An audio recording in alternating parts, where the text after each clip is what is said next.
Hello, hello.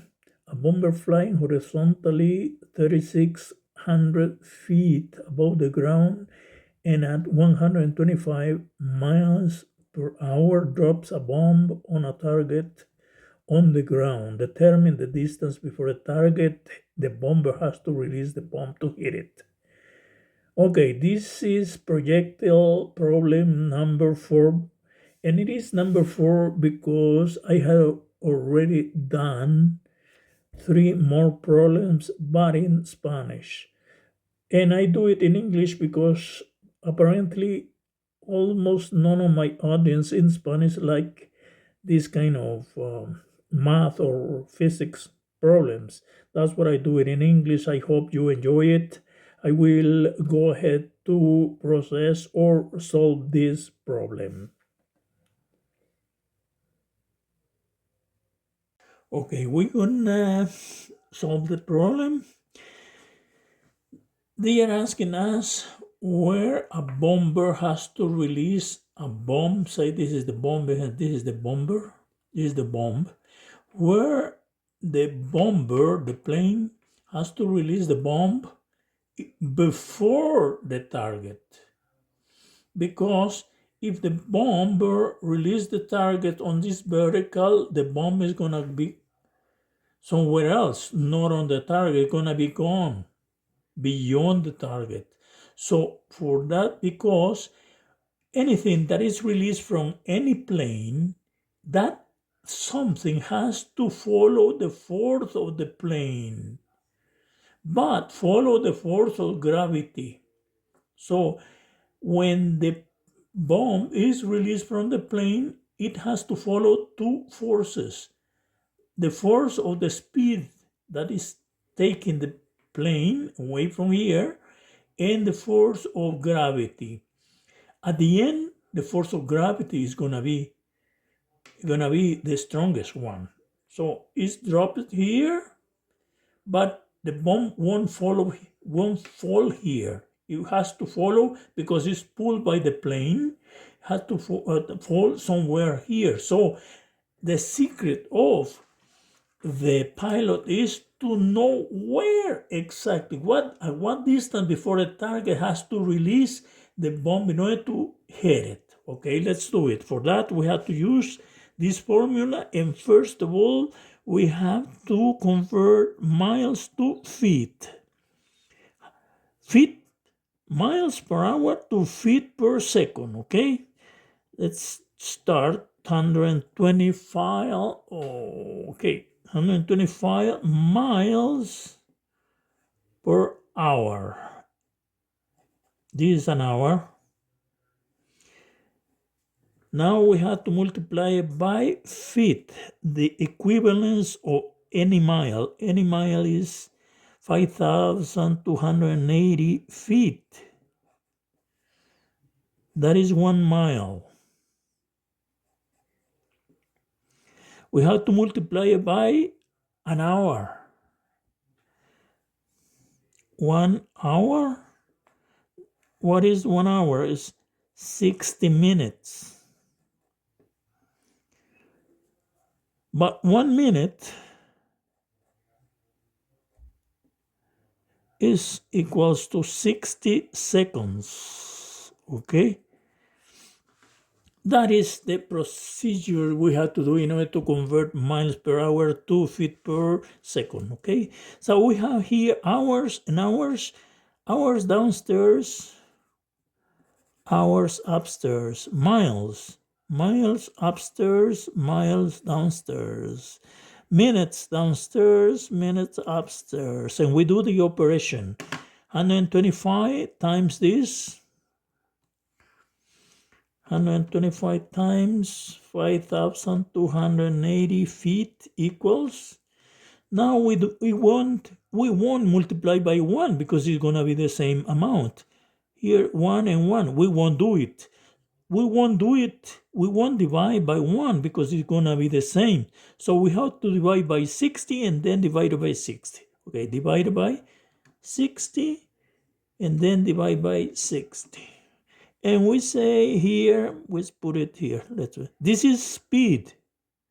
Speed is equals to 183.33 feet per second, remember? Okay, now we have to check it, to mark it here in red in order to check it properly. Okay, now we use this formula. We use this formula. I'm gonna work here. Okay. If you study Cartesian planes from Descartes, René Descartes, we have this axe that is, or this direction, say direction, or we're gonna draw it like this. This is y and this is x, okay? That's y here, okay? So this is x and this is y. So we use this formula and it says y is 3,600 feet height. This is height equals to 1/2. 1/2 is equals to 0.5 times gravity. What is gravity? 32 feet per second square multiplied by t square. Okay? What we are looking now is to isolate t square. For that, we have to divide everything here. We have to put it underneath and here. So let's multiply here. We multiply, it's gonna be 16. Let's do it. 0.5 times 32. Okay, 16, okay? Let's put it here. 16 feet per second square. 16, at the same time we drop it here, we put it on this side, downstairs as well, on this side. 16 feet per second square, okay? And this is gone, this is gone. Now t square equals this. T square equals 36 feet, 3,600 feet divided by 16 feet second square. We have feet here and we have feet here. Erase it. Gone. Now we have t square equals 36 over this, okay? T square, now in order to isolate t, we have to take the square root of t square. This is t equals square root of 3,600 over 16 second square, okay? Now t will be like this. When we take square root of second square, it's gonna be seconds only, no square, seconds, okay? Divided. 36, we have to divide 3,600 by 16 and then take square root. 3,600 divided by 16, that's it. Now, square root of this, 15. So time is gonna be 15 seconds. Now, do this. Okay? From now, we have to find out where from here, where before the target the plane has to release the bomb in order to hit it, okay? Now, what we have, when we say where, we're trying to find distance.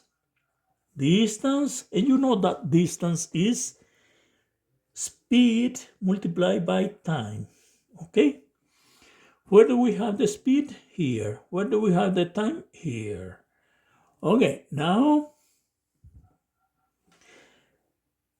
distance equals speed. What is the speed? 183.33 feet per second multiplied by, where do we have time? 15 seconds. So we have seconds here and seconds here. Distance is gonna be feet, obviously, right? So we have 15 times this. We have 15 already here, multiplied by 183.33, and the distance telling us gonna be 2,749.95 feet. But this distance we have to approximate it to 50 here, because this makes 50 to 9, or 749 gonna be 750, okay? Distance equals 2,750 feet. Good approximation. That is this distance, 2,750 feet. When the radar of the plane says that this is the distance before the target, then the pilot has to release the bomb in order to hit the target. This is the answer. This is the distance from here to the target. Folks, the problem is solved. I hope you enjoy it. If you like it, as I said before, my Spanish audience don't like math, don't like physics, don't like numbers. I have many friends that they say, I hate that thing. Even they love only watching TV or do anything else, flowers, luxuries, anything, but they don't like math. They don't like to exercise the brain. They don't like that. They say this is too, they become too lazy, and well, nothing I can do for that. I live my life. I don't care about the life of anybody. Thank you so much.